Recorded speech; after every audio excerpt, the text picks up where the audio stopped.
Good afternoon, everyone. Welcome back from our poster session. I hope you were able to go visit some of the poster presentations and see some of the exciting research happening at the University of Michigan. For those of you that are joining us new, welcome to our afternoon session for Precision Health. My name is Vicki Ellingrad, the Associate Dean for Research in the College of Pharmacy, as well as the Education Lead in Precision Health, and I'm going to be serving as your moderator for the rest of the day. We are happy to see everybody back, as well as be joined by many research participants. And we thank you very much, not only for participating in the research and contributing your data to supporting Precision Health, but also participating in this symposium today. For those of you joining us that maybe don't know as much about Precision Health, I just wanted to take a few minutes to let you know what we are all about. We were founded as a presidential initiative from President Mark Schlissel with the support of all the schools and colleges across the campus. So this is an initiative that impacts every single scholar, faculty, and staff member at the University of Michigan. Our goal is to develop advanced tools and technologies to discover how genetic, lifestyle, and environmental factors influence health. Working with researchers from 19 different schools and colleges, Precision Health is really focused on 4 things: discovery, prevention, treatment, and health. As I already stated, many of you that are joining us this afternoon have volunteered to participate in research by contributing data. And currently, our biggest initiative is the Michigan Genomics Initiative that has greater than 80,000 participants in this program. So thank you for your participation and your support of Precision Health. Other activities involved in Precision Health include building infrastructure for researchers to be able to gain access to the data and use the data in a secure environment, providing educational events such as this one to the community, as well as to our emerging scientists, our students, trainees, postdocs, that are all working to understand the Precision Health and how to implement some of our discoveries back into practice. Our focus for this event is the intersection of research and community, and how participant data is gathered and used in research, and how the data is being used to improve patient care. The morning session focused on some of the really important lessons learned with how the research has been conducted. And now in the afternoon, we're focusing on how Precision Health data impacts health and patient care. If you have any questions or problems with the webinar, you can contact Tina Krazier. And before I go any further, I just want to make sure to do a thank you to all of the Precision Health staff, especially Tina Krazier, who really is the one that planned this event. If you have questions for the speakers, you can use the Q&A tab on your Zoom screen at the bottom. You can type in what your question is. I will be monitoring that tab and then asking the questions to our speakers at the time when we have 4 questions. For our afternoon keynote session, I am so honored to have 2 distinguished speakers that are working together. And so I want to welcome Elizabeth Cohn and Bray Patrick-Lake. Dr. Cohn is the Associate Provost for Research and a Rudin Professor of Nursing at Hunter College in the City University of New York. She is also a Senior Scientist at Columbia University and has earned many honors for her contributions to her science. Her work focuses on the intersection of precision medicine, public health, and health equity. Bray Patrick-Lake is Director of Strategic Partnerships at Evidation Health. She develops collaborations to support the design and implementation of participant studies and measuring results.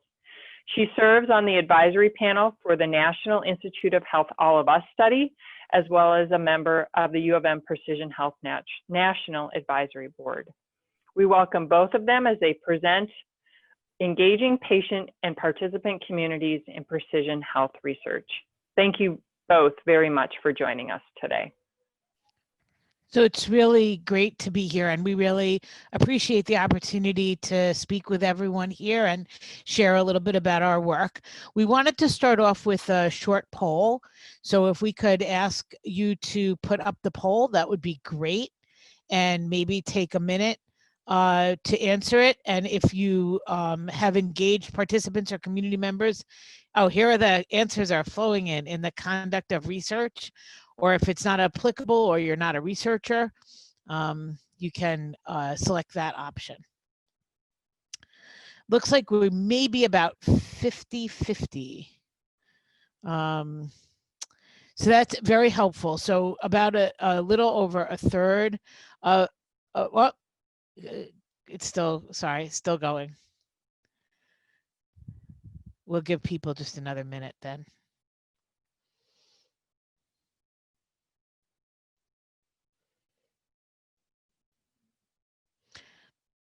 Kind of everything in life these days is a third, and a third, but let's see how we did.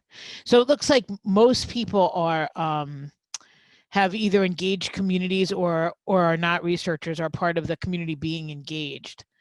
Most people are not researchers or and part of the community. So that's great for us to know, about 50%. So that is great for us to know that, so we can, oh, I see, share results.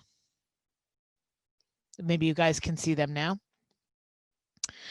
So that helps in terms of gearing the talk that we're doing and also the work that we do. So we thank you then for participating in research and for having an interest in how to engage communities in research.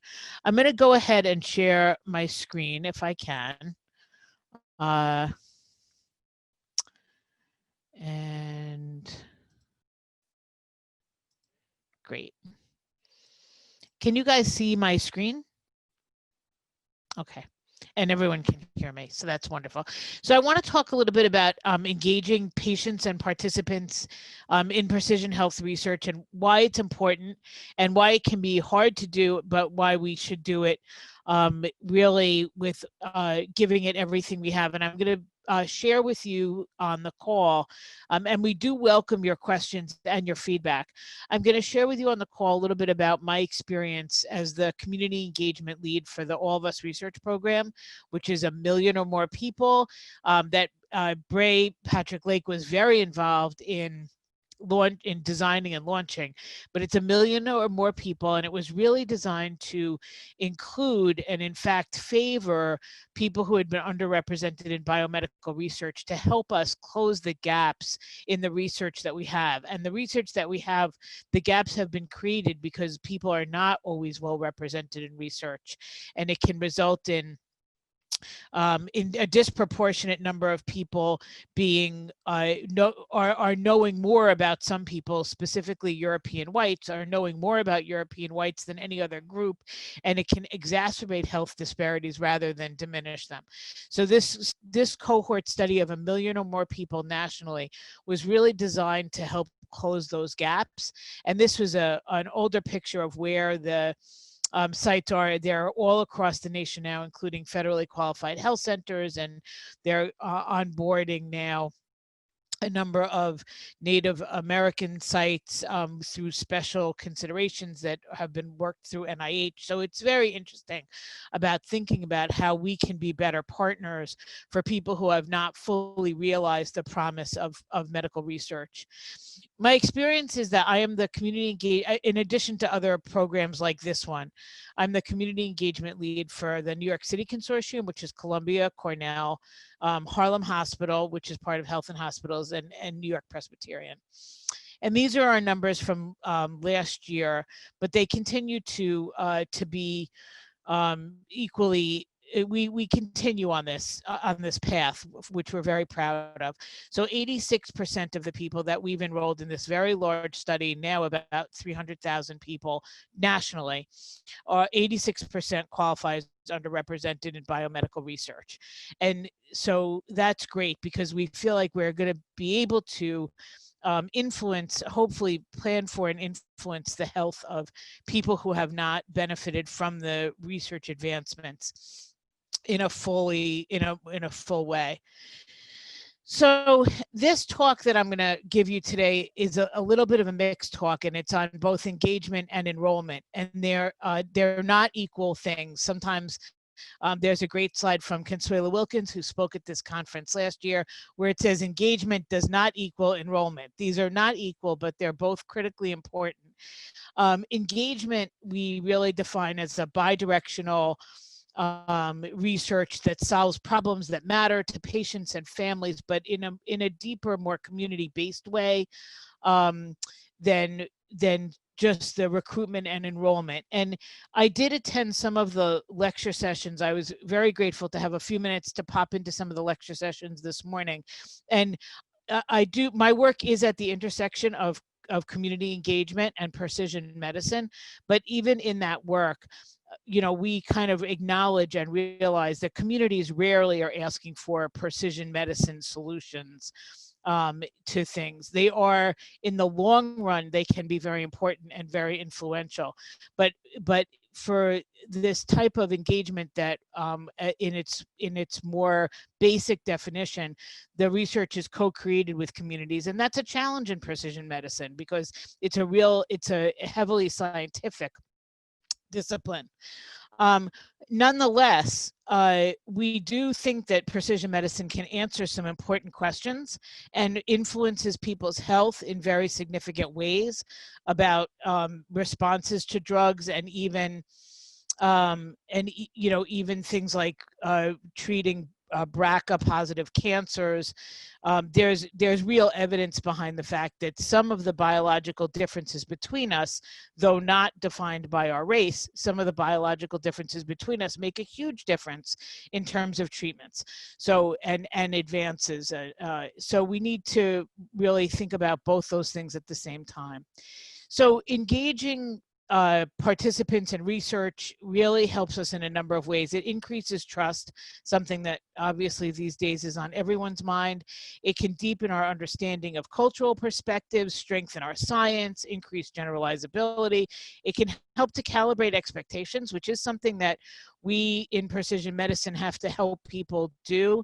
It does look, from everything that we can see, for example, the definitive treatment around sickle cell, that the breakthrough on diseases like that may very well reside in a precision medicine realm, but we want to make sure that people have expectations around the development of things like that, so that we can help them understand what a timeline would look like. And ultimately, obviously, we all want to improve the health of communities. There's a number of consequences from not having people participate. Many times research questions can go unanswered. We can be involved in unintentionally stigmatizing people through the research. We can exacerbate health disparities.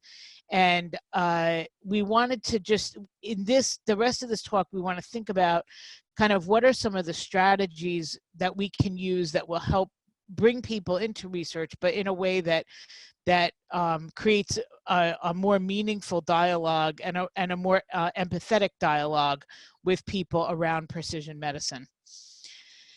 So here is the problem that we face in precision medicine. These are original GWAS studies, which were done by Carlos Bustamante. I think he may be speaking at this very conference, I understand.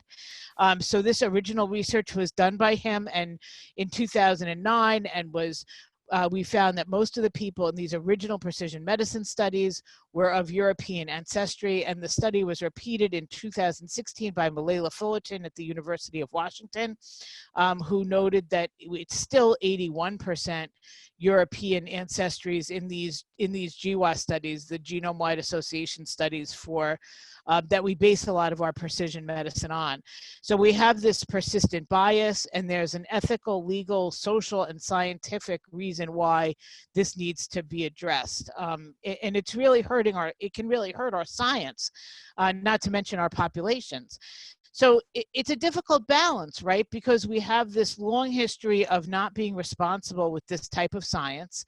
Everything from eugenics, which is, potentially rearing its ugly head again, through Tuskegee, through the Nazi experimentation. And then we have not always been trustworthy on the scientific side. With each one of these egregious acts, we put in place guidance documents or protections for the public, and I've outlined them here. So with everything that happens, you know, we put in the Belmont Report or the Common Rule to do so. But we're still kind of living within this context for many people. The bottom slide here is just a Manhattan plot of the targets for this disease, this type of esophagitis. And it's just to say that when this study was 96% European whites were in the study. So this is how it ends up affecting the science, essentially, which is that we identify these targets and then we develop treatments for the targets. But if those targets don't identify everyone in the population, then we've advanced science for some, but not for everyone. And that can exacerbate disparities. And that's just an example of that disease, but it can happen everywhere. So this one gets a little meta, but and I do a different talk on this that can go for another hour on a different on this other topic. But I just have to say that precision medicine, when you're working with communities, adds a dimension to recruitment, because precision medicine incorporates how the person sees themselves, how society sees the person, how society sees the person, plus how they see themselves, plus their genes, plus all of that, plus their environment, plus their upbringing, plus their education, plus their income, plus their social determinants. So how to have fair and decent representation in precision medicine studies is a challenge, and we have to really think about it through the lens of all the different parts of us that we would want represented in these studies. So how do we get our arms around what representation would actually mean? Actually, this is where Bray and I really crossed over our paths in 2017. So in 2016 at Columbia, before the Precision Medicine Initiative actually launched, we held a workshop thinking about what justice, diversity, and inclusion in precision medicine would look like. And we had people from the NIH, the CDC, the Census Bureau, because our census categories are often what we use, but that may not be a good, and in fact isn't a good gauge for diversity, genetic diversity, if, from ancestry markers. So it's very complicated. Clergy, communities, academics, biostatisticians, geneticists, and people from the All of Us research strategy. And we tried to really tease out what it would look like if for this to be a diverse cohort, that if it could not at 1 million people represent our country, how could it reflect it? And this ended up getting published in Genetics in Medicine, which is a Nature publication, just thinking about what it would look like to have that type of, to reflect the United States in its full-throatedly. And so, and I can talk more about that and about how complicated that is. But we wanted to just kind of take a closer look at some of the ways that we need to start, especially in precision medicine, thinking about bringing the community in with us so that we can travel this path together.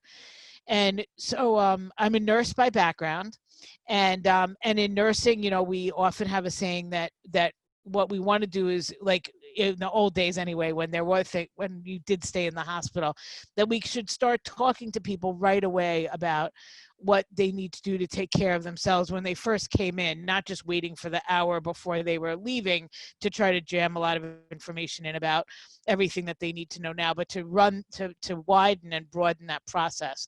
So we wanted to think about kind of how can we create more awareness around precision medicine, do education, create a credibility and trust, form a relationship, support people, have them participate, and then continue that cycle so that they really become part of the work that we do, and we become, part of the work that they do. So in doing that, I just wanted to bring forward a couple of things that I struggle with, that we all struggle with, the people who do this work. So the first big question for us, and again, we are specifically designed to close the gap of people who have been previously underrepresented, as Michigan has for many, many, many years been a leader in this field. I know I'm preaching completely to the choir. And because I've followed the work of this group and your group for my entire career. But what is the reason why you are recruiting minorities? So I have a study that I do the community engagement recruitment for. It's called ScanMP. It's a study from the National Heart, Lung, and Blood. Excuse me. And that study is recruiting people with a specific type of genetic amyloid. And that specific type of genetic amyloid is more prevalent in Blacks and African Americans and people of Hispanic descent. And it's a known genetic variant that we're looking for, and it has an actual cure if you are able to identify this particular type of amyloid heart failure early. It can be treated and, or if not cured, managed very, very well rather than progressing into really severe heart failure. So in that study, it's very reasonable to recruit the people who are most likely to have this mutation. However, I often get calls from people where the race that they're looking to recruit is a proxy for something else. So somebody said to me, I work in New York, obviously, it's just where I live and do my work. So they say, I need 30 African Americans from the South Bronx, or 30. And so I just ask the investigators to please make sure that whatever you're asking for recruiting minorities what is it that you're looking for? Not to use race as a proxy for something. So if you need, if you are looking for people from Harlem or people from the South Bronx, what is it that you are seeking to do? So an example that I didn't recruit for through that phrasing was they said we need 30 African Americans from the South Bronx to test an informed consent document for literacy level. And I said, well, now if that's fine. All of these types of things should have tests for literacy. But if you're looking for a population of low literacy, let's go after that directly. Don't try to use race as a proxy for things like that. That doesn't work, and it's not good science. So what's the independent variable that you are seeking to study? Heterogeneity. There's lots of heterogeneity within the race groups, so race is not really your factor, and we try to guide people away from using it that way. So with all that in mind, I wanted to offer kind of a couple of practical tools and think a little bit about how we can put our feet on the ground and actually get started. So I run several community advisory boards, and one of them contains a woman whose job it is to do conflict resolution in the court system in New York. And so we asked, she said, in a sense, some of this precision medicine stuff could be viewed, everything she does is viewed through her conflict resolution lens. But she said it could be viewed through a conflict resolution lens. Like, obviously people are conflicted within themselves. Like, should I participate? Should I not? Is it dangerous? Is it not? Is it safe? Is it not? So there's forms of conflict within it. So we asked her to do a conflict resolution workshop for our study and our consent administrators, our recruiters. And she started with this exercise. If you could be anywhere in the world, where would you, and cost was not an issue, where would you be and why? And at first I was really annoyed because I was like, I hate this like icebreaker. We all know each other.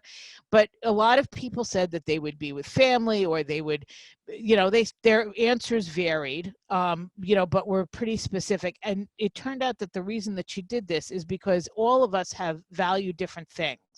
And there's no right or wrong reason to what we value, but understanding what people value is actually the first step in conflict resolution. So if people value privacy, or if people value family, or if people value independence, those are things that we would need to know in terms of their study participation as well. So she took us through the exercise and showed us a little bit about how people where people can fall out on some of these different styles, and what we can do. And through the use of some of the things that all of us had provided and our own work with it, we started to see the study from a number of different perspectives and a number of different ways that it can be appealing to people or not appealing to people.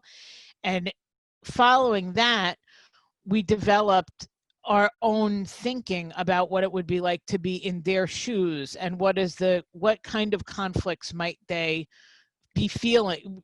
And these are real, of course, because they belong to the person themselves. Where might they fall on a conflict, on an internal conflict about participation in precision medicine. This is a good time for me to say that both philosophically and practically, I only think that people who want to participate should. We are huge proponents of complete choice and an informed decision that works best for the person.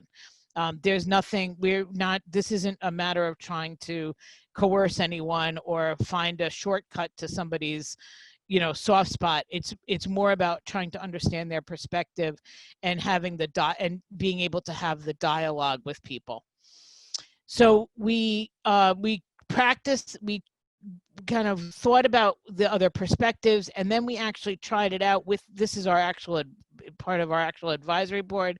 We tried out these little scripts to see what we could do in terms of helping people think through whether participation was right for them.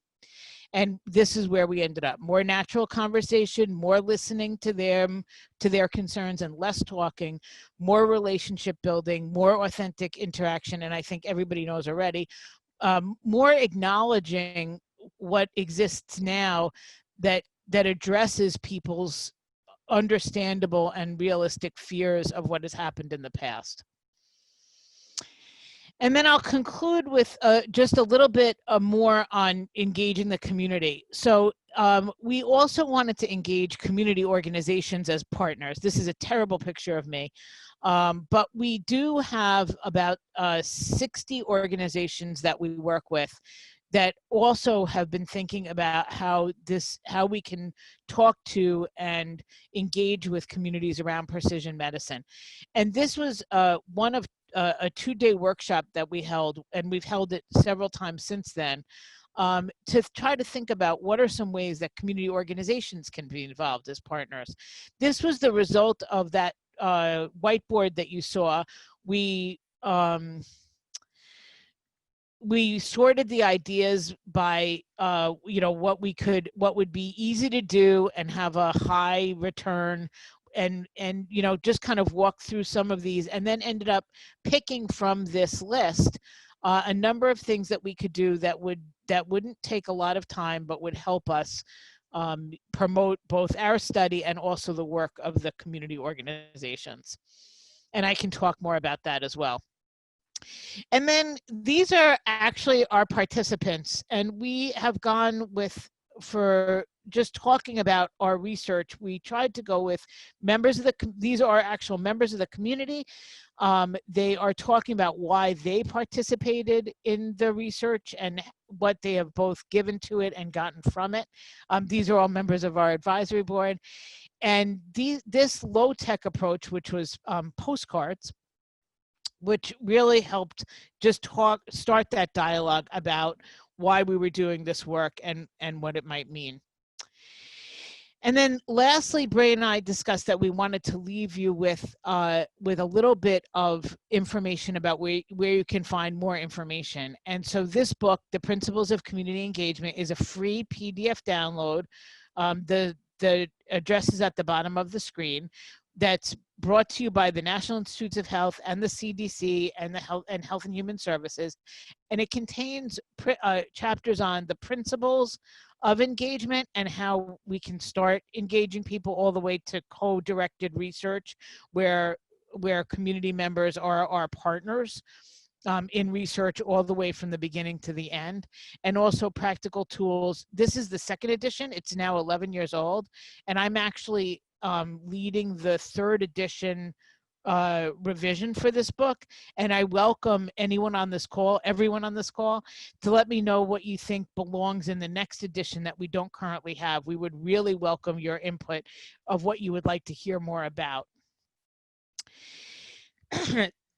This slide, when we started thinking through the All of Us research program, a number of us who were involved in it, and Bray as well, started thinking about everything that goes into to engagement in precision medicine, from the context in which the research takes place to the power dynamics of the relationship, the individual characteristics, how it's funded, who's funded, and at what levels. How can we incorporate cultural knowledge? How can we empower people during it?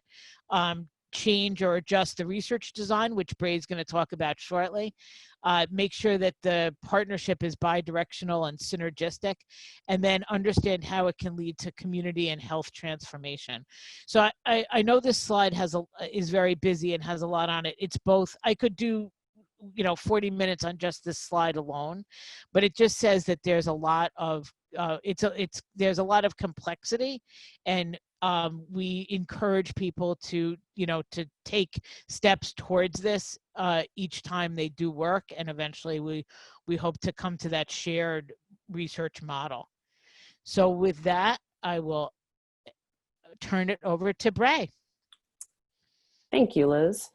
All right, let me see if I can share my screen. Here we go. Share. Okay, is everybody seeing my first slide that says engaging patients and communities in precision health research? Yes? Okay, terrific.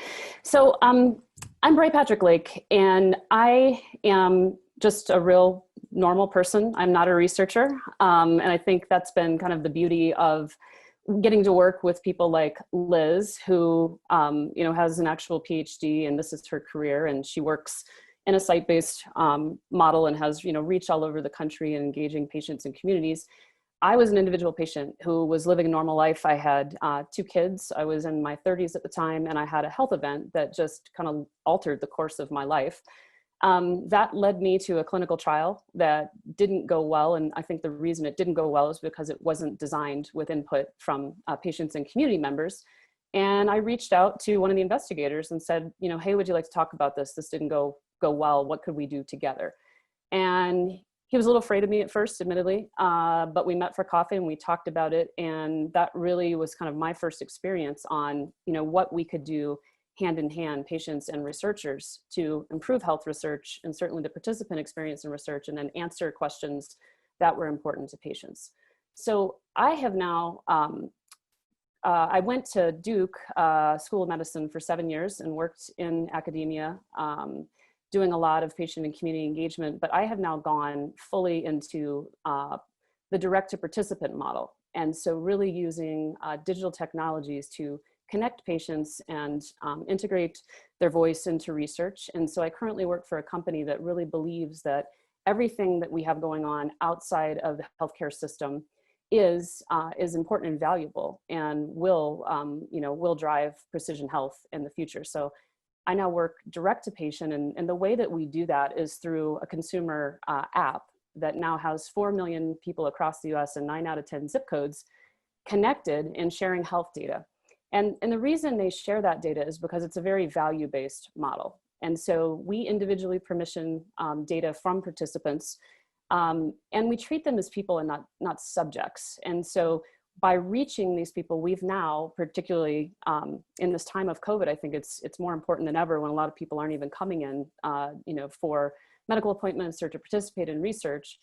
We're using technology to connect directly to people. Can I interrupt you just for a minute? Speaking Sure. of technology, your slides are not forwarding. I think you need to put them, and my coworkers are working at home. Uh-oh. Yeah, if you put it in presentation mode, then your slides should forward on. Okay. On the bottom. I'm in presentation mode. Let me stop sharing. Okay. Let's see.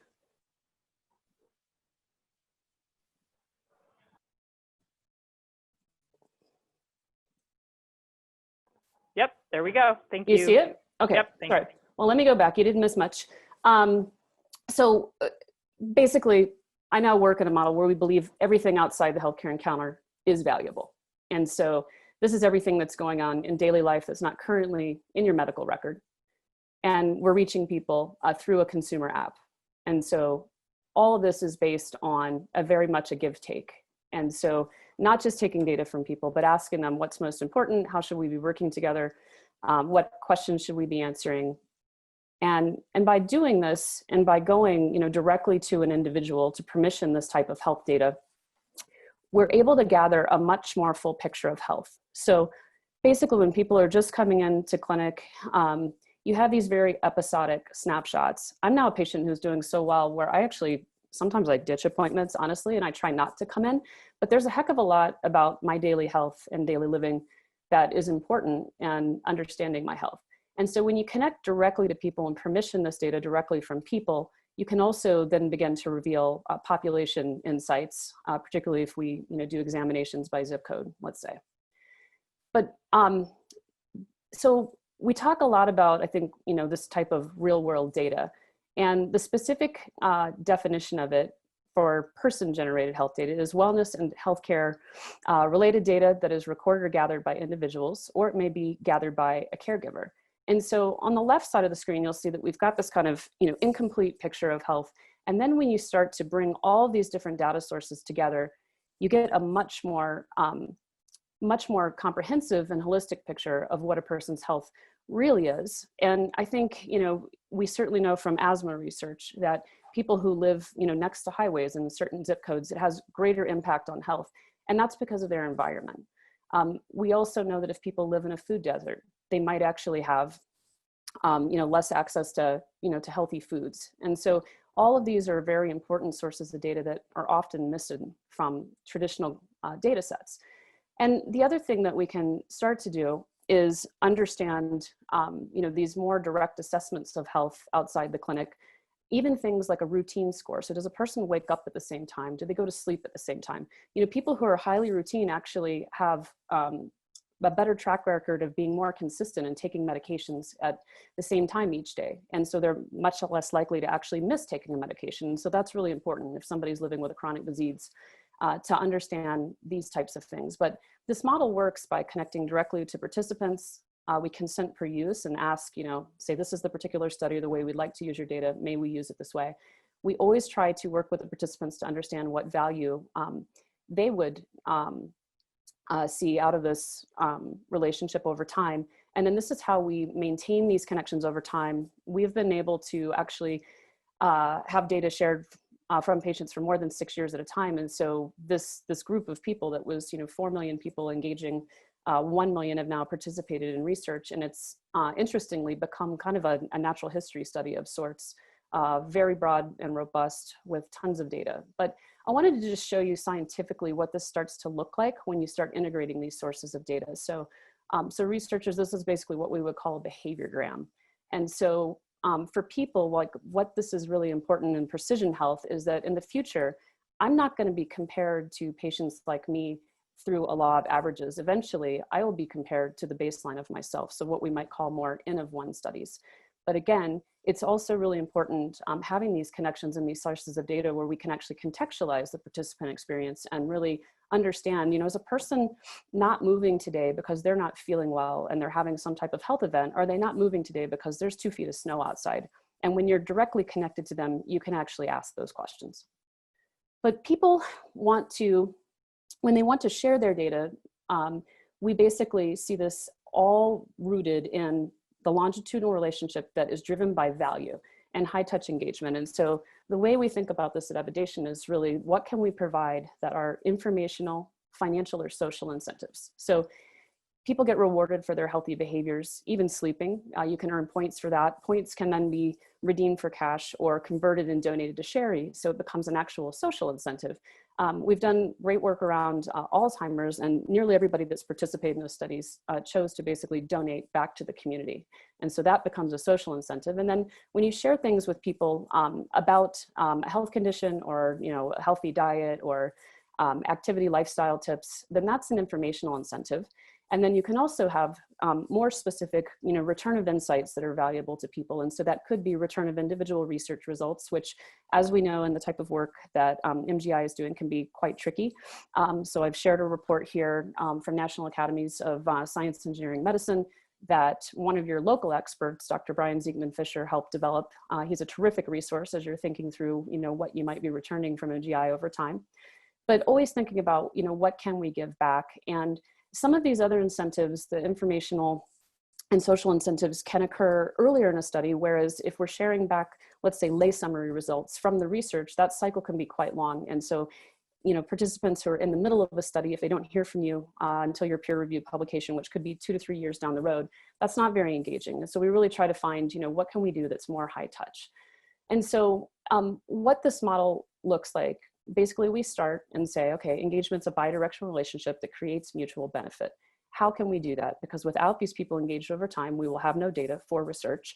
And so we start with, working with individual participants or community partners to really shape that value equation and say, what would your community like to learn? We were working with a community recently that didn't have good access to personal protective equipment. And so we basically sent out an informational incentive of how to actually make a do-it-yourself face mask for COVID that was very, very well received and high uptake of that.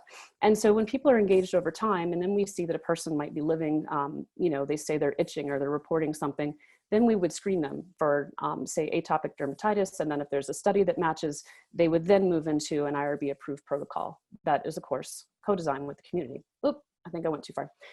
This is a recent collaboration that I think was very successful in working with some community leaders and influencers from blackdoctor.org. They were very concerned about the impact of COVID on their community. And we had some ongoing COVID research. And so we worked with them to really answer questions that were important and certainly increase representativeness of research. But this partnership, one, we got schooled. We learned that some of our communications weren't particularly culturally relevant and appealing. And so their communication and design team helped us with that. We learned what important insights to return to the community. And instead of a peer-reviewed publication, which will come again, maybe we'll do a preprint next year, but there's going to be a long lag. And so providing them written reports of insights and then even doing things like a Facebook Live with that community was of tremendous value. So here's a model that might be relevant to MGI and really thinking about in the pre-work. And so you've got kind of your existing cohort. So you might be, closer to the yellow and the foundational cohort design, but doing that work with the community to really understand their motivations for participation. I think a lot of times we rely on altruism, but that's often not true, particularly with certain health condition. You might want to answer a particular health condition or asking the community, what's your population level priorities? So if you're working in a particular community that really wants to improve, high blood pressure or reduce stroke rates, like these are all important things to understand as you start to prioritize your research questions. And then you can engage the community in designing specific studies that go forward from there. This is just a brief schema for the way we do things at Evidation. And so the top three, some of these are reliant on mixed methods type of studies that are rigorous scientific studies on patient journey mapping or pulling voice of the patient into medical product development. We really want to make sure we're measuring what's most important to patients and really answering those questions and understanding their perceptions around benefits and risks and unmet need. Certainly patient input into measured development. We just had a new framework come out this week that's really important that you have to design in partnership with communities. Otherwise, we're really risking entrenching some old measures that weren't particularly useful and we're just going to digitize them, which would be unfortunate. But for your particular study, really thinking again about numbers 4 and 5. So participant input on the study designs and the values and incentives, I can't overstate enough. So these are just some key takeaways for everybody. And I want us to not get too tripped up on, engaging is hard. We've got people that have called into this webinar and are actively participating. So you've got an activated community and people who are already interested. And so, forming some of these partnerships and inviting them, it could be, coffee or pizza once we can gather again, doing webinars like these to take in their input and feedback, de-risk the research and certainly optimizes the participant experience. I do encourage you that as you're developing sub-studies or launching new studies off the original cohort, that in that design phase, you really do need to engage with your patients and communities up front. And then not every project would need a formal, rigorous scientific study, but I do encourage you to really think through, are you being patient-centered or are you being patient-centered? Are you really taking in the information that you need to design a high-quality study that returns value? And then, of course, there's the, the actual practical implementation of making sure that whatever method you use to engage is appropriately scoped and budgeted. So with that, I will stop sharing. And Liz and I look forward to taking your questions.